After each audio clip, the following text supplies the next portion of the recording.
তৈরি হয়ে গেছে। এখানে আমি হচ্ছে দুধ নিয়ে নিয়েছি।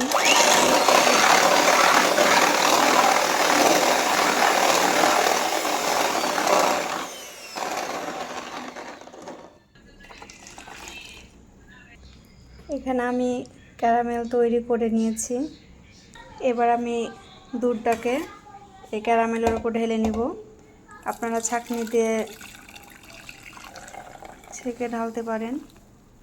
আমি এখানে এক বিটার দিয়ে করেছি, কারণ আমার ছাঁকার প্রয়োজন হয়নি। এবার এখানে আমি একটা প্রেসার কুকার নিয়েছি। প্রেসার কুকারে আজকে পুডিং বানিয়ে আপনাদেরকে দেখাবো।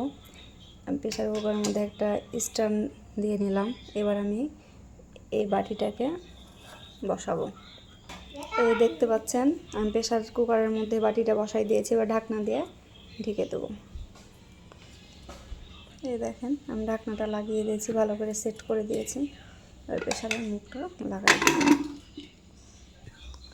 আমি এখানে পানি দিয়ে নিয়েছি বাটির অর্ধেক মতো।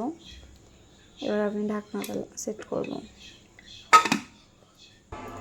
এবার আমি প্রেসার কুকারটা দিয়ে দিয়েছি চুলায়। আমি এখানে 10টা সিটি দেব। 10টা সিটির পরে আপনাকে দেখাবো।